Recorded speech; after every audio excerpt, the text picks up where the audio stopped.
예, 오늘 우리에게 주실 하나님 말씀은 구약 성경 시편입니다.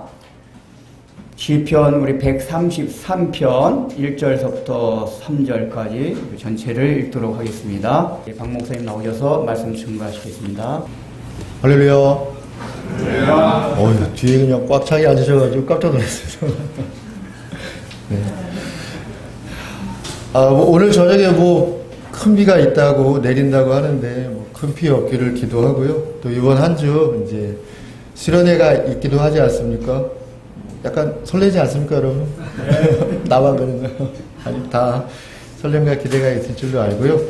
오늘 말씀 우리가 잘 이해하고 또 중요하게 생각하는 공동체 하나됨 이 내용인데요. 같이 함께 말씀 나누면서 또 우리 같이 은혜의 시간 되어지기를 바랍니다. 아멘. 하나님은 이스라엘이 하나 되길 원하셨습니다. 이거 정말 하나님께서 중요하게 생각하고 계획하신 내용입니다. 근데 이제 우리가 조금 오해할 수 있는 내용이 있는데 뭐냐면 이스라엘만이 하나 되길 원하신 건가? 이렇게 생각할 수 있습니다. 글자 하나 차이죠. 하나님은 이스라엘이 하나 되길 원하셨습니다. 그러나 이스라엘만 하나 되길 원하신 건 아니다라고 하는 겁니다. 하나님께서는 이스라엘이 하나됨을 통해서 그 주변 사람들이 사람이 하나 될 수 있구나. 하나 되는 게 얼마나 이렇게 좋은 것이냐라는 것을 알게 됨으로써 모든 사람들이 하나님을 인정하고 그 하나됨으로 편입되기를 원하셨던 겁니다.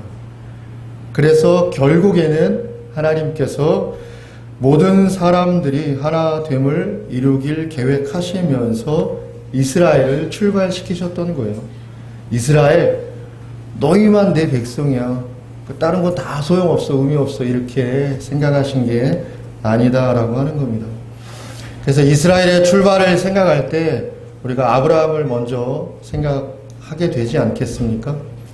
아브라함을 하나님이 부르실 때 하나님이 아브라함에게 축복하시면서 하셨던 내용이 뭐냐면 너로 큰 민족을 이루게 하겠다. 이렇게 축복하셨습니다. 이게 여러분 오늘날 우리 시대로 여러분 생각하고 느끼면 자식 많아봐야 머리만 아프지 이게 축복인가 이렇게 생각하실지 모르겠지만 정말 그렇게 생각하죠. 굉장히 진지하십니다. 자녀 많으면 좋습니다. 좀 키우기가 어려움이 좀 있을지는 몰라도 여하튼 여러분 좀 그렇게 생각할 수 있는 시대나 현실이 없지는 않습니다. 근데 여러분 고대 사회는 그렇지 않습니다. 정말 엄청난 축복을 받는 거예요.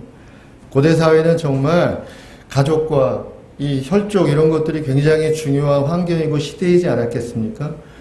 근데 가족을 많게 해주겠다 이게 아니라 너로 큰 민족을 이루겠다라고 하면 정말 어마어마한 축복을 하나님이 아브라함에게 약속하신 겁니다. 그래서 하나님이 아브라함에게 좀 이해를 해주시기 위해서 하늘의 별을 봐라. 이렇게 했죠. 이것들을 오늘날로 이해하시면 안 됩니다. 오늘날은 별이 안 보이잖아요. 그렇죠? 옛날에는 전기가 없으니까 별이 그냥 하늘에 꽉 찼을 겁니다. 셀 수 없을 정도로. 또 바닷가의 모래를 봐라. 못 세지? 이렇게 될 거야 라고 하나님이 아브라함에게 약속하셨던 겁니다. 그런데 아브라함에게 주신 자식은 달랑 하나였잖아요. 이삭이었습니다. 근데 여러분 이삭이라고 하는 거 물론 이스마엘도 있지만 어쨌든 하나님의 뜻으로 태어난 자식은 이삭이니까 이삭으로 한 명으로 일단 생각을 하고요. 이삭은 여러분 한글로 발음해서 번역한 게 이삭입니다. 원래 히브리 단어 발음은 이삭이 아니라 이츠하크입니다. 한번 해볼까요? 이츠하크. 이츠하크. 이렇게 되는 겁니다. 발음이 잘 안 되죠? 이츠하크의 원래 뜻이 뭐냐면 이게 여러분 비웃음입니다. 비웃음. 그러니까 아브라함이 100세 때 아들 낳을 거라고 하나님이 이제 사자를 통해서 말씀하시니까 피식한 거예요. 말도 안 되는 얘기를.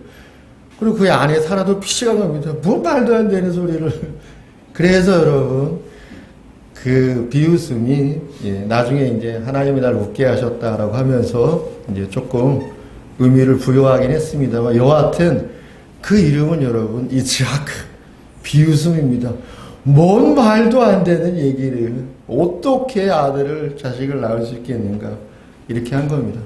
그럼 왜 하나님이 충분히 혈기왕성하고 충분히 자식을 낳을 수 있을 때 자식을 주지 않고 육신적으로 불가능한 것처럼 그래서 하나님이 말씀하시는데도 피식할 정도로 그때 왜 아들을 주셨는가? 그 의미는 여러분 하나님께서 반드시 당신의 약속과 말씀과 언약을 이루시는 하나님이라고 하는 것을 알게 하시기 위해서 하나님께서 반드시 언약을 이루시는 분임을 신뢰하게 하기 위해서 아브라함을 100세, 그의 아내 사라를 90세에 아들을 낳게 하여 주셨던 겁니다. 그래서 여러분 이 의미가 아주 의미가 유의미합니다. 그러니까 이스라엘의 출발부터 여러분 인간의 논리적인 이성이 아니라 하나님의 언약, 믿음의 원리 안에서 이스라엘이 세워져 갔다는 거예요.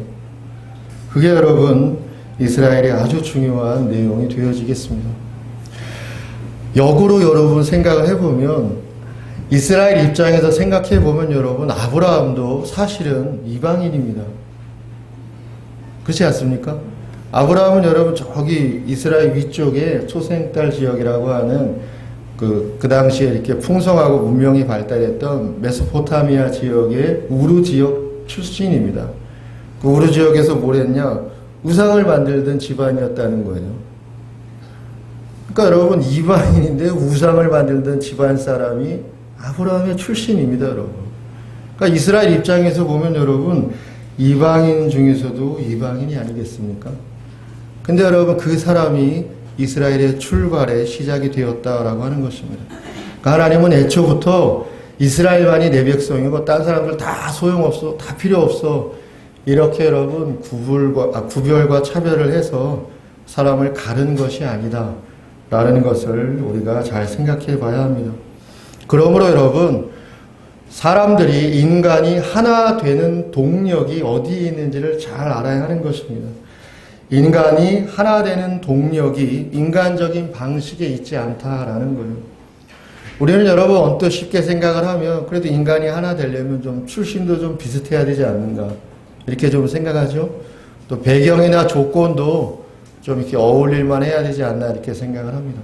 또 인간적인 관계도 좀 친밀해야 되고 이렇게 생각을 하고 또 나하고 좀 소통도 잘 되고 뭐 감정적으로도 좀 이렇게 공감이나 교류도 잘 되고 뭐 이래야 되지 않는가 아니면 뭐 이렇게 하나 될 만한 아주 또 유별나고 특별한 어떤 사건이 있어야 하는 게 아닌가 이렇게 여러분 생각을 합니다.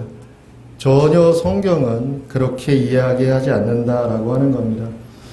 인간이 하나 되는 동력은 하나님에 대한 믿음과 순종함에서 동력이 나온다라고 하는 거예요.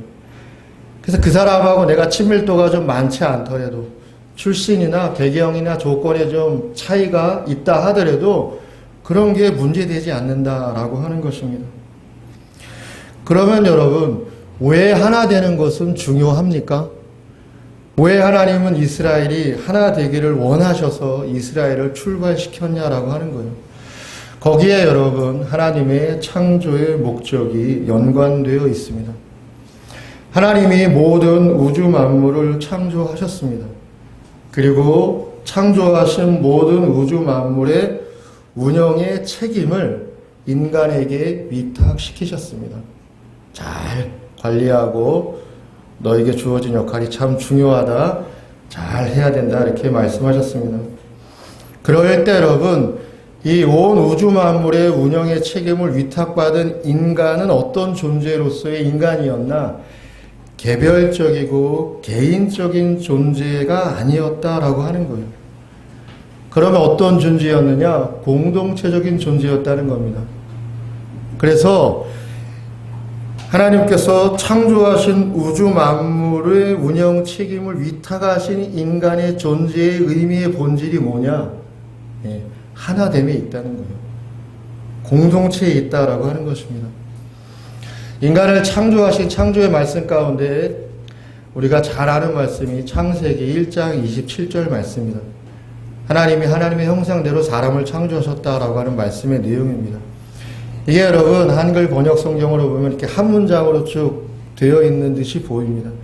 근데 여러분 히브리어의 원래의 문장은 한 문장이 아니라 세 문장으로 되어 있습니다. 그래서 히브리 언어가 가지고 있는 아주 특별하고 중요한 특징이 있는데 그게 평행법이라고 하는 거예요. 알고 계시면 좋습니다. 이 평행법이라고 하는 것은 뭐냐면 똑같이 배열을 하는 겁니다. 그래서 문장의 단어들이 서로 대꾸가 되게 되어 있는 거예요. 그래서 구약 성경에 기록할 때 여러분 이 히브리 사람들이 기록할 때 평행법을 굉장히 많이 사용했습니다. 왜냐하면 중요하거나 강조할 내용이 있으면 꼭 평행법을 사용했기 때문에 그렇습니다. 그래서 중요하거나 강조할 내용이 있으면 꼭 두 줄로 딱 이렇게 평행법이 되게 해가지고 문장을 기록했습니다. 근데 정말로 중요한 거, 너무너무 강조해야 될 내용이 있으면 두 줄에 그치지 않고 세 줄로 한 겁니다. 그래서 창세기 1장 27절에 히브리의 원 문장을 보면 세 문장으로 되어 있습니다. 그 세 문장 내용이 하나님이 사람을 창조하시니라, 하나님이 하나님의 형상으로 창조하시니라, 하나님이 남자와 여자를 창조하시니라, 이렇게 되어 있는 겁니다. 그래서 사람, 하나님의 형상, 남자와 여자가 서로 평행법에 의해서 대꾸를 이루는데 그 남자와 여자를 창조한 게 맞지 않습니까? 근데 그 의미가 있는 겁니다. 하나님이 남자와 여자로 창조했다는 의미가 여러분 성별을 구분해서 창조했다는 게 아니라 인간을 복수적인 존재로 창조하셨다는 거예요. 그래서 인간이 개별적이고 개인적인 존재가 아니라는 겁니다. 그래서 인간을 대표하는 성별이 아니라 인간을 대표하는 복수적인 존재로서 남자와 여자가 등장하는 거예요. 그래서 인간은 애초부터 그 본질이 공동체적이고 하나됨이 인간의 본질 의미이다라고 하는 것입니다. 그래서 인간이 하나 되는 것이 너무너무 중요하고 소중한 내용이다라고 하는 것입니다. 하나님께서도 삼위 하나님이시지 않습니까? 근데 삼위 하나님이 하나로 계시잖아요. 그 내용이 그대로 여러분 인간 창조에도 목적으로 인간의 본질 원형으로 되어졌다라고 하는 것입니다. 근데 여러분 이 중요한 근본과 이 중요한 본질이 서구 유럽 문명이 근대화로부터 온 세상의 문명을 주도하게 되었습니다. 그래서 18세기 여러분 서구 유럽 문명이 세상의 문명을 주도하게 되면서 이 내용이 많이 훼손되기 시작했던 거예요. 그럼 여러분 근대화 서구 유럽 문명의 가장 중요한 모토, 가장 중요한 선언이 무엇입니까? 대다수가 그 선언으로부터 여러분 서구 유럽 문명의 근대화 주도의 문명이 시작됐다라고 이야기합니다. 그 내용이 여러분 우리가 잘 아는 내용입니다. 나는 생각한다. 고로 나는 존재한다라고 하는 겁니다. 한 사람의 철학자가 선언한 그 선언의 내용이 여러분 서구 유럽 문명의 주도성과 근대화를 열어갔다라고 평가를 받습니다. 거기서 말하는 나는 여러분 신과 무관한 나예요. 그러니까 신조차도 개입되지 않는 의심하거나 회의할 수 없는 존재적인 유일한 나라는 겁니다. 원래 여러분 이 철학자가 사용했던 생각한다라고 하는 단어는 꼬깃도라는 단어예요. 이거 생각한다는 의미가 아니라 의심한다, 회의한다라는 의미입니다. 그러니까 모든 걸 다 의심한 거예요. 신이고 뭐고 뭐처럼 다 의심하고 회의한 겁니다. 그렇게 여러분 쭉 잘라내다 보니 마지막에 의심하고 있는 내 자신의 존재는 의심하고 회의할 수 없다라고 하는 겁니다. 그래서 내가 중요하다. 내가 세상의 중심이다. 라고 하는 서구 유럽 문명의 주도가 이루어지게 됐다라고 하는 겁니다. 이게 여러분 그냥 세상 문명으로만 남지 않고 성경을 대하고 신앙생활하는 내용 가운데에서도 영향이 좀 생겨나게 되었던 겁니다. 워낙에 이것이 세상의 흐름을 바꿔내는 큰 역할이 있었기 때문에 그렇습니다. 그래서 여러분 성경을 대하면서도 어떠한 생각들을 이제 갖게 되어지기 시작했냐면 이런 거예요. 내가 믿고 내가 구원받고 내가 잘 되면 된다. 이렇게 된 거예요. 내가 중심이 되고 내가 가장 중요한 것이 되었다라고 하는 것입니다. 그래서 내가 중심이고 내가 전부고 내가 제일이라고 하는 것이 기독교 신앙과 성경을 대하는 자세 가운데 스물스물 숨어들어서 또 이것이 굉장히 중요한 성경의 하나됨의 하나님의 뜻을 훼손하는 데 작용하기도 하였습니다. 그래서 여러분, 우리라고 하는 것을 교회나 또 신앙인들이 얘기하지 않는 것은 아닙니다. 그러나 우리라고 하는 것을 이야기할 때도 대체적으로는 매우 특별하게 선별적으로 의미가 있고 중요하다 여길 때에 우리를 이야기할 뿐인 것이지, 그것이 근본적으로 인간의 본질이거나 가장 중요한 우리의 내용이 되어져야 한다라고 하는 것으로는 잘 여기지 않게 되었다라고 하는 것입니다. 그러나 여러분, 애초부터 성경을 기록하였던 히브리인들은 그렇게 사고하지 않았습니다. 그렇게 인간과 하나님의 뜻을 바라보지 않았다라고 하는 것입니다. 성경을 기록하였던 히브리인들은 우리라고 하는 의식 바탕 안에서 하나 되게 하신 하나됨의 중요한 의미와 뜻을 가지고 우리를 많이 생각하였습니다. 그래서 우리로서 우리가 하나 되는 것이 매우 중요하다라고 하는 생각을 잊지 않았다라고 하는 겁니다. 그러므로 여러분, 우리가 좀 성경을 읽고 또 생각하고 성경을 대할 때에 이 하나됨의 시선, 하나됨의 이해 아래에서 읽고 이해하려고 하는 태도는 정말 중요하고 필요하다라고 하는 것입니다. 만약에 여러분, 하나 되어지는 것, 우리로 서는 것에 대한 중요한 생각이나 이해를 하지 못하고 성경을 대하다 보면 성경이 무슨 위인전 같은 느낌을 갖게 되어집니다. 그래서 이 사람은 잘난 사람, 이 사람은 못됐네, 이 사람은 못났네, 이런 식으로 여러분 대하거나 읽게 되어진다라고 하는 겁니다. 그래서 마치 성경은 위인들을 높이고 위인들을 부각시키는 것으로 좀 생각하게 되어지는데 아니다라고 하는 것입니다. 성경이 중요하게 교훈으로 삼아서 제시하는 것은 그런 게 아니라 여러분, 어떠한 사람이라도 그가 하나됨을 이루는 차원에서 그에게 어떤 역할이 주어졌고 그 역할을 책임있게 완수해 나가는 사람으로서 그 삶을 다루고 있다라고 하는 겁니다. 그리고 여러분, 어떤 사람이든 실수가 있지 않습니까?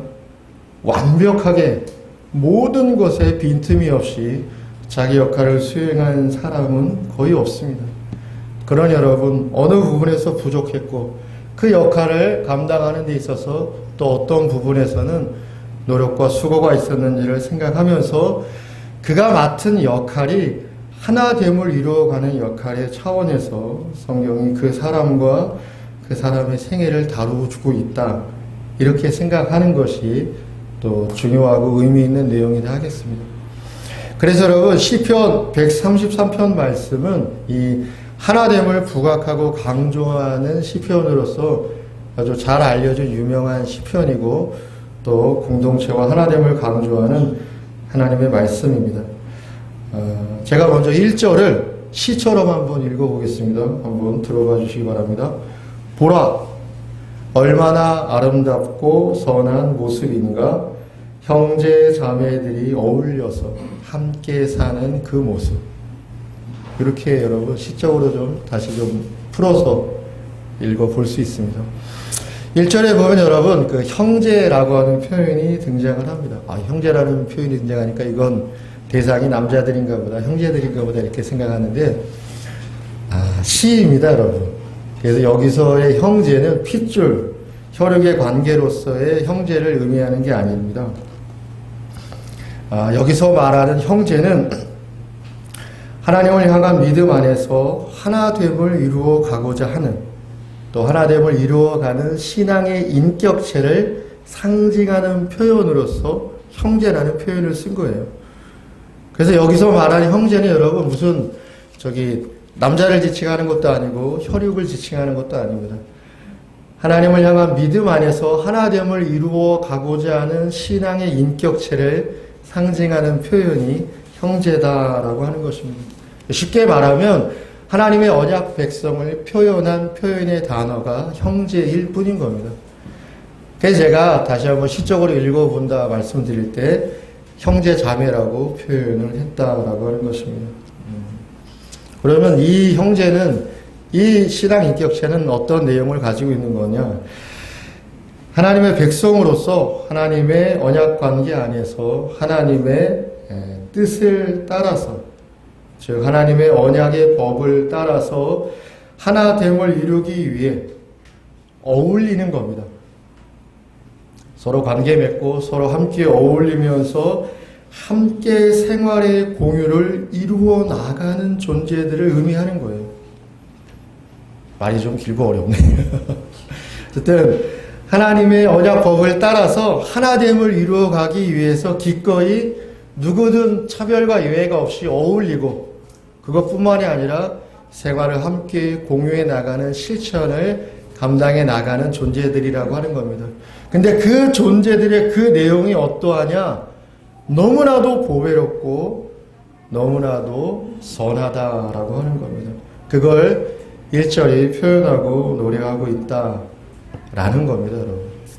결국 여러분, 신자가 지향하는 신앙의 최고의 구현 내용을 시편 133편 1절은 무엇으로 설명하냐? 하나됨을 이루는 것이다 라고 설명한다는 거예요. 그래서 함께 어울려서 함께 삶의 내용들을 실천해 나아가는 것이 가장 보배롭고 가장 선한 일이다 라는 표현을 1절은 제시해주고 있는 것입니다. 여러분, 하나님의 언약의 법을 따라 살면 하나됨을 이루어가는 것인데요.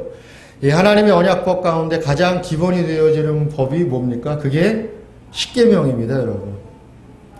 근데 여러분, 왜 10개의 계명을 주었느냐? 이게 여러분, 생각하고 기억하기 쉬워서 10개의 계명을 하나님이 주신 거예요. 10개면 너무 어렵나? 당시에도 여러분 십진법을 사용했던 사회고 환경이었으니까 10개가 딱 주어지면 뭔가 딱 맞고 기억도 쉽고 잘 되는 측면이 있습니다. 근데 여러분, 우리가 이 십계명, 법을 생각할 때 법에 대한 이해를 좀 잘 하는 게 되게 중요합니다. 법은 여러분 얼핏 생각하면 법의 그 문장이나 법의 표현이 중요하다고 생각을 합니다. 근데 여러분, 그거보다도 훨씬 더 중요한 건 그 법을 왜 제정했느냐, 그 법을 제정한 의도, 그 법의 정신이 훨씬 더 중요한 것이 아니겠습니까? 그러면 조금 예를 들어서 생각을 해보면 교통법규를 한번 생각해 보면 쉽습니다. 교통법규를 어기면 뭐 벌금도 맞고 과태료도 내고 뭐 이렇습니다. 그러면 여러분, 교통법규를 원래 제정할 때, 그 이제 벌금 때리고 과태료 때려가지고 세금 걷어가지고 권력자들이 호주머니 채우려고 교통법규를 만든 건 아니잖아요. 교통법규를 만든 이유는 뭡니까? 안전하라고 만든 거잖아요. 그게 여러분, 교통법규를 만들 때 가졌던 원래 의도고 의미 아니겠습니까? 근데 이제 사람들이 이제 잘 안 지키고 이제 그러다 보니 이제 벌금도 과태료도 매기고 하면서 주의하도록 하는 것이잖아요. 그래서 여러분, 하나님의 언약법도 법적인 차원의 이해가 좀 필요하다라고 하는 겁니다. 왜 하나님이 십계명 언약법을 제시하냐? 인간이 하나 되게 하기 위해서 그렇게 법을 제정하셨다라고 하는 것입니다. 그래서 여러분, 십계명을 대할 때 십계명을 여러분, 사람을 구분하고 실력의 차이를 검증해서 사람을 우등과 열등으로 구분하는 차원으로 십계명을 생각하면 곤란해지는 겁니다. 나는 십계명을 지켰으니 우등하고 너는 십계명을 안 지켰으니 열등해. 여러분, 그렇게 사람을 구분하고 차이를 두기 위해서 십계명을 또 언약법을 하나님이 제정하신 게 아니다라고 하는 겁니다. 하나됨을 이루어가는 취지에서 하나님께서 아주 친절하게 이렇게 하면 너희들이 하나가 될 수 있어 라는 안내와 설명으로서 십계명이 주어졌고 십계명을 근간으로 해서 다른 하나님의 말씀의 법들도 주어졌다라고 하는 것입니다. 그래서 여러분 십계명을 잘 대하면서 우리가 하나됨을 잘 생각하게 되는데 그럼 결국 십계명이 말하는 구체적인 내용이 무엇입니까? 사랑하라는 거잖아요. 그래서 예수님께서도 십계명을 정리할 때 뭐라고 말씀하셨습니까? 하나님을 사랑하고 타인을, 즉 이웃을 사랑하라고 말씀하신 게 아니겠습니까? 그러니까 십계명을 쭉 읽을수록 야 이거 안 지키면 벌 받겠네 이 생각을 먼저 할 게 아니라 이렇게 함으로써 내가 하나님을 사랑하고 이렇게 함으로써 타인을 사랑할 수 있는 존재가 되는 것이로구나 라고 여러분 생각을 하며 사랑을 우리가 잘 배우고 실천할 수 있는 내용으로 삼을 수 있어야 되겠다는 겁니다. 그러면 성도 여러분, 사랑은 어떻게 하는 겁니까? 열심히 잘하면 되나? 물론 열심히 잘하면 되긴 합니다만은 사랑도 여러분 그 내용을 따라서 잘하는 게 필요합니다. 그 중에 한 가지 내용을 말씀드리자면은 사랑을 어떻게 하는가? 섬김으로 한다라고 말씀드리고 싶습니다. 사랑한다라고 하면 섬기는 겁니다. 그리고 섬긴다고 하면 사랑하는 게 되는 겁니다. 사랑을 어떻게 하느냐? 섬기는 겁니다, 여러분. 여러분, 사랑을 기분 따라 하면 될까요? 안 될까요? 예, 안 됩니다. 또 내 기분을 좀 업시키려고 사랑을 좀 해야지라고 해도 안 되는 것입니다. 섬김으로 실천해 나간다라고 하는 것입니다. 그럼 여러분 섬김을 생각해 보면 섬김의 내용에 정말 많은 내용들이 들어오게 되어 있습니다. 먼저 여러분 섬김을 생각하면 여러분 친절한 걸 생각하겠죠. 예, 사랑은 친절한 겁니다. 또 잘 배려하는 것도 사랑이겠죠. 또 뭐 마음이 이렇게 있으면 또 마음의 선물도 전달하는 것도 사랑이겠죠. 근데 여러분 사랑에 이렇게 좋은 섬김의 내용들만 있느냐? 꼭 그렇지는 않습니다, 여러분. 참는 거, 사랑하는 겁니다. 감정적으로는 좀 위축이나 어려움이 있긴 합니다만은 참는 것도 사랑의 섬김입니다. 그래서 여러분 고린도서 13장에 사랑을 설명할 때 첫 번째 등장하는 게 뭡니까? 사랑은 오래 참는다는 거예요. 참는다는 것도 섬김이고 사랑을 실천하는 겁니다. 그 차원에서 인내도 마찬가지입니다. 기다림도 그래서 사랑의 내용이 되어지는 겁니다. 또 필요하다면 여러분 대단히 불편하고 어려운 일이기도 하지만 미움의 감정을 자제하고 미움의 감정을 가라앉히면서 그 사람을 위해서 필요하기 때문에 지적할 일이 있으면 지적을 하는 것도 그래서 여러분 필요한 사랑입니다. 이게 어려운 일이죠. 왜냐하면 지적을 하면 듣기 싫고 힘들고 불편해지지 않겠습니까? 그래서 그 불편해지는 그 내용이 부담스러우니까 아무 말도 안 하는 경우가 있습니다. 그렇지는 않습니다, 여러분. 근데 미움으로 지적을 하면 여러분 그건 사랑의 섬김이 될 수 없고요. 미움의 마음이 일어나도 일단 진정을 하고 가라앉히고 자기 마음을 하나님 안에서 순화하는 겁니다. 그리고 정말 필요하다면 지적을 하는 것입니다. 그것도 중요한 사랑의 섬김 내용이다라고 하는 것입니다. 그래서 여러분 하나님의 마음, 하나님의 뜻을 여러분 곰곰이 잘 생각하면서 헤아려야 합니다. 그러면서 시적절하게 어떤 것이 지금 필요한가를 실행해 갈 수 있도록 해야 하는 것입니다. 섬김의 내용이 이렇게 여러 가지 몇 가지를 말씀드렸지만 섬김의 내용에 여러 가지가 있기 때문에 여러분 지금 이 사람을 사랑으로 섬기기 위해서 시적절한 게 무엇인가를 잘 생각하면서 그렇게 여러분 사랑하는 것입니다. 그리고 그 사랑은 여러분 내가 사랑했어 라고 하는 자기 명분이나 자기 자랑이 아니라 하나됨을 이루어 가기 위한 차원에서의 사랑과 섬김이다 라고 하는 것입니다. 그래서 여러분 그 내용으로서 생각해 볼 때 2절의 말씀이 굉장히 되게 중요합니다. 왜냐하면 여러분 2절에 느닷없이 누가 등장하냐면 아론이라고 하는 사람이 등장합니다. 머리에 있는 보배로운 기름이 수염 곧 아론의 수음에 흘러서 그의 어깨까지 내린 같고 이렇게 2절이 되어 있습니다. 여러분 아론이 누구입니까? 아론은 이스라엘의 최초의 대제사장입니다. 근데 왜 2절에 느닷없이 아론이 등장을 하느냐라고 하는 것입니다. 먼저 여러분 대제사장 이렇게 생각을 하니까 굉장히 높은 사람으로 좀 생각이 되십니까? 아닌가? 여러분 대제사장은 뭔가 이렇게 실력이 좋고 뭐 신분이 높고 이렇게 생각을 합니다. 근데 하나님이 아론을 세우시고 레위 지파에게서 대제사장이 이어가도록 하나님이 정하신 것 뿐입니다. 특별하게 높고 지위적으로 이런 게 아닙니다, 여러분. 대제사장의 가장 중요한 역할이 무엇입니까? 이스라엘이 하나 되게 하기 위해서 이스라엘이 죄악을 범하였을 때 이스라엘을 대표해서 하나님 앞에 제단에 나아가는 거예요. 그리고 하나님의 용서의 자비를 구하는 역할이 대제사장의 역할입니다. 이게 무슨 지위가 높고 신분이 위대하다 이 차원이 아니라 그 역할이 중요한 거예요. 그래서 여러분 대제사장 하면 좀 나하고 좀 다르고 높은 신분의 어떤 존재 이렇게 생각할 게 아니라 그 역할이 얼마나 귀하고 소중하냐라는 생각을 해야 하는 것입니다. 그러면 여러분 대제사장의 역할이 즐거운 역할입니까, 여러분? 막 보람이 막 흘러 넘치고 막 감동과 뭐 기쁨이 막 휘황차게 막 이렇게 경험되어지는 자리입니까, 여러분?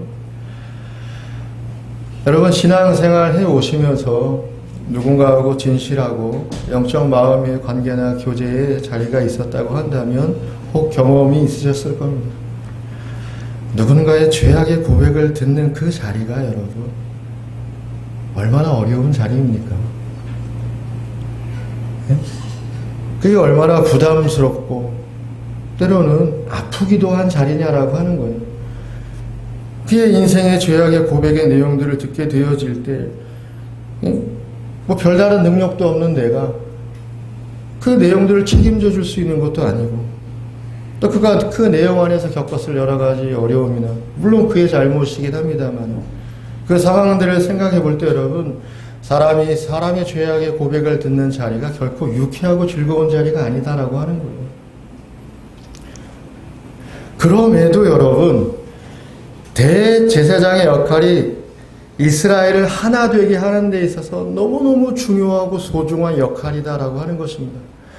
그래서 아론, 이 이스라엘 최초의 대제사장은 결국 누구를 예표하게 되어지는 겁니까? 예수 그리스도를 예표하는 거예요. 그래서 여러분 오늘 시편 133편 2절은 아론을 노래하고 있지만 성경적으로 보면 결국 아론이 예표하는 예수 그리스도를 의미하고 담아내고 있다라고 하는 것입니다. 근데 여러분 여기에서 사용된 표현 가운데 보배로운 기름이라고 표현이 되어 있습니다. 2절에 보배로운 기름은 여러분 히브리어 단어 그대로 하면 쉐멘 하토브라는 단어입니다. 직역을 하면 좋은 기름이에요. 좋은 기름인데 이 좋은 기름을 한글로 번역할 때 보배로운 기름으로 번역한 겁니다. 그래서 번역을 아주 잘한 번역입니다. 대제사장 혹은 왕, 선지자를 세울 때 여러분 머리에 기름을 부어서 그 형식으로 삼지 않았습니까? 그래서 여러분 기름을 이렇게 생각할 때 여러분 오늘날 기름을 생각하시면 곤란합니다. 그래서 가끔 어떤 분은 그 식용유를 왜 머리에 붓냐고 물어보는 분도 있어가지고 그거 다른 거라고 말씀을 드렸습니다.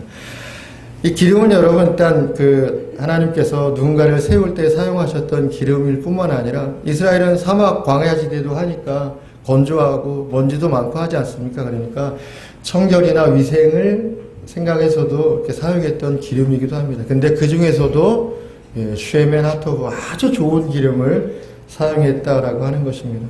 근데 여러분 성경이 기름을 표현할 때 그 성경이 그 기름을 사용할 때 이 기름이 가지고 있는 의미가 또한 성령 하나님이십니다. 그러니까 여러분 이 2절은 예수 그리스도를 통해서 성령 안에서 이루어지는 인간의 가장 보배롭고 좋은 모습이 뭐냐? 그게 여러분 1절에 형제가 연합하여 동거하는 모습이라는 표현을 하고 있는 거예요.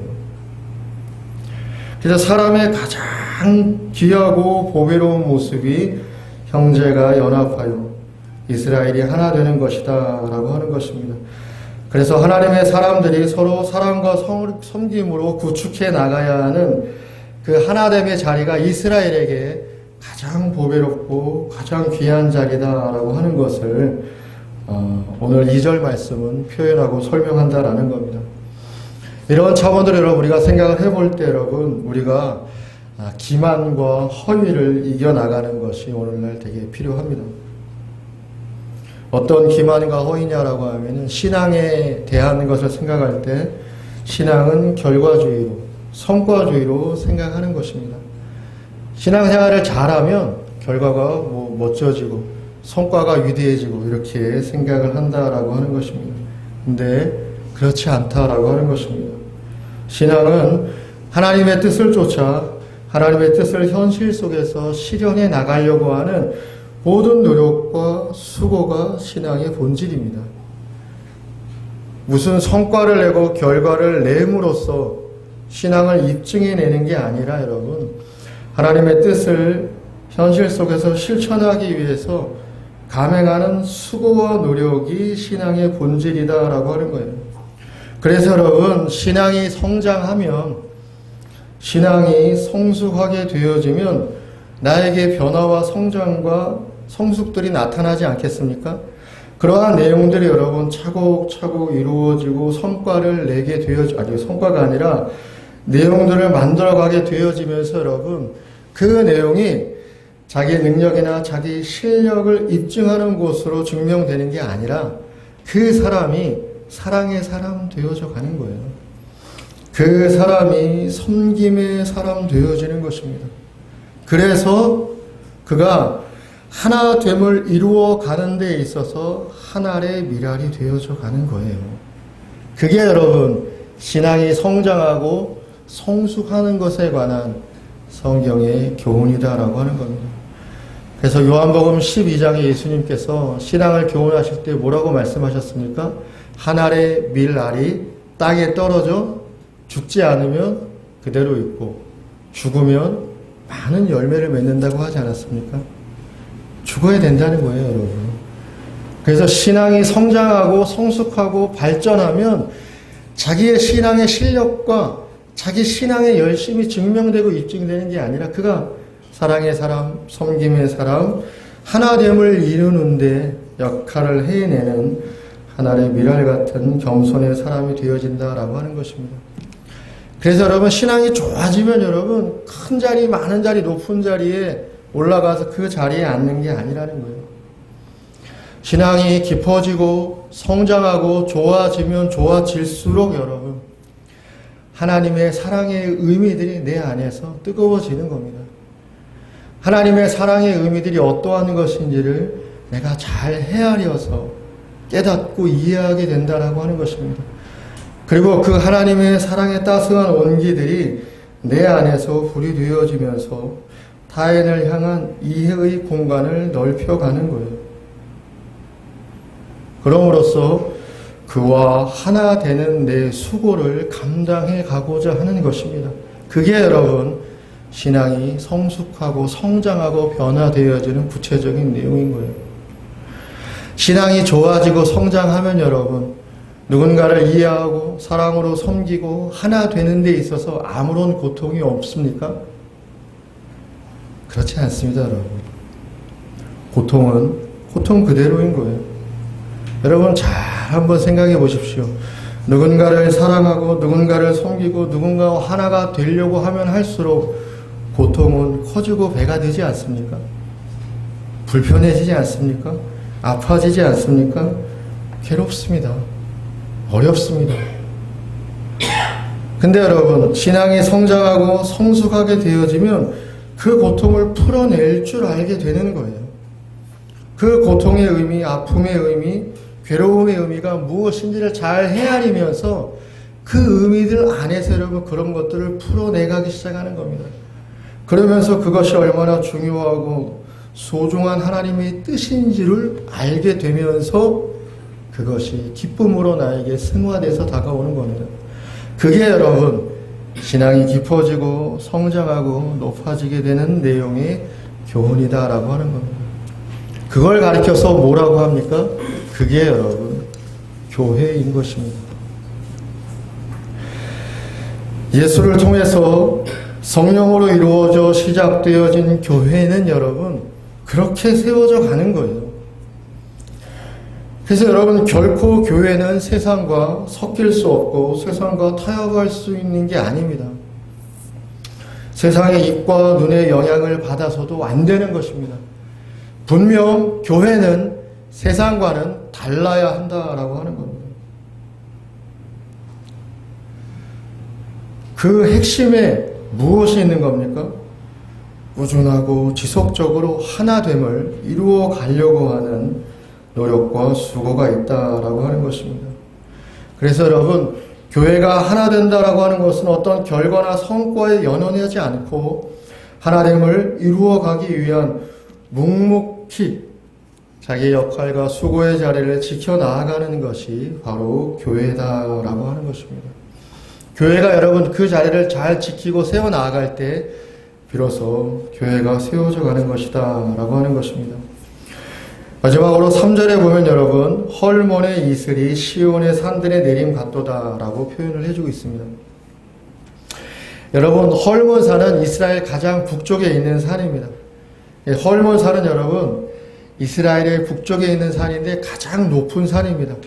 해발 고도가 2814m의 고산입니다, 여러분.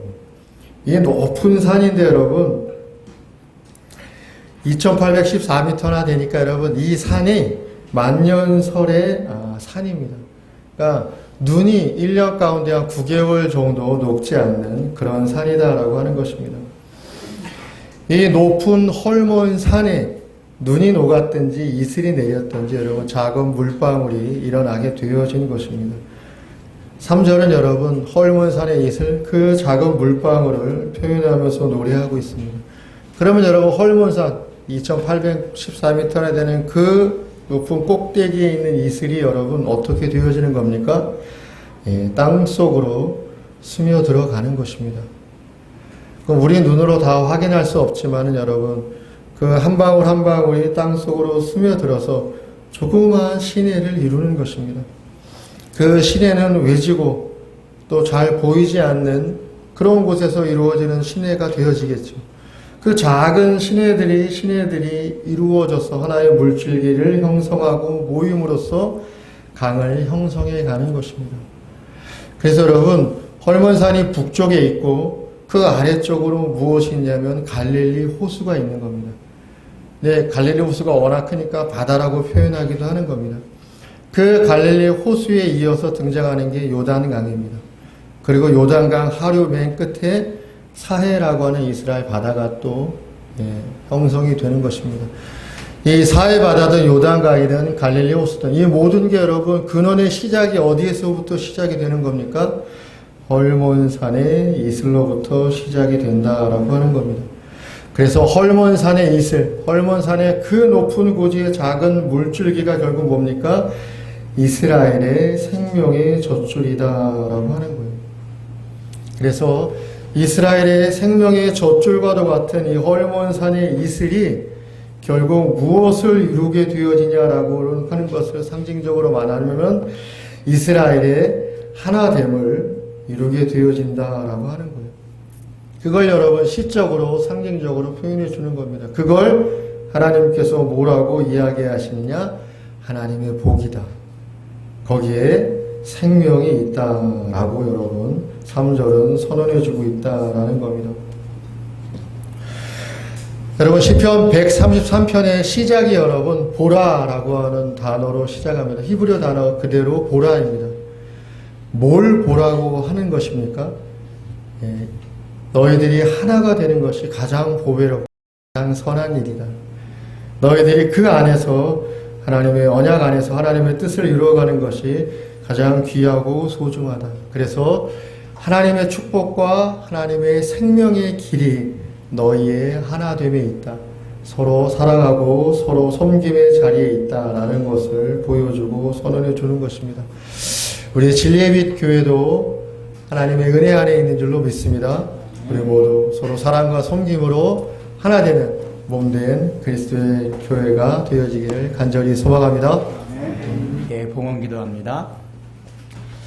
사랑하는 주님, 우리는 늘 자기 중심대로, 자기의 멋대로, 자기의 주관대로 살아가던 죄인이었는데 어느 날 주님께서 우리를 부르시사 그 자기 중심적인 사고와 삶과 가치에서 벗어나게 하사 내 주변에 있는 사람들이 나와 하나라는, 다른 사람을 내 몸과 같이 사랑할 수 있게 되는 그 놀라운 은혜와 구원을 허락해 주심을 인하여 감사하며 주님 앞에 봉헌합니다.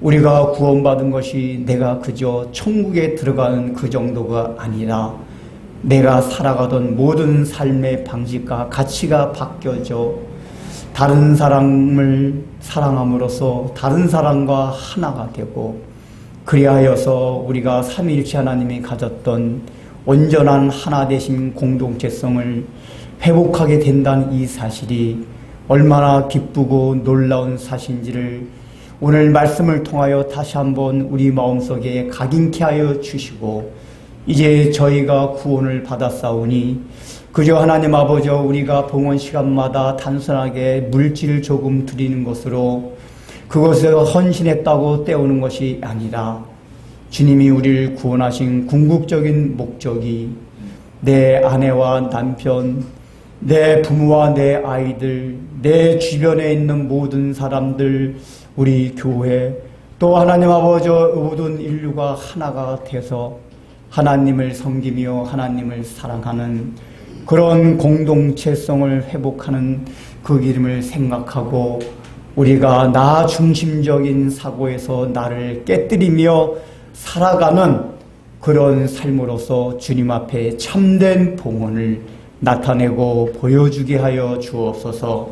그래야해서 우리 예수 믿는 것이 헛되지 아니하게 하여 주시고, 우리의 모습을 봉헌하여 하나님이 보시기에 아름다울 뿐만 아니라 자기 중심적으로 살아가는 이 세상 사람들이 우리를 볼 때 어찌 저리 아름다운고 하는 탄성이 나올 수 있는 그런 삶을 우리 진리의 교회부터 살아갈 수 있는 놀라운 은혜와 복들을 저희 모두에게 내려 주옵소서.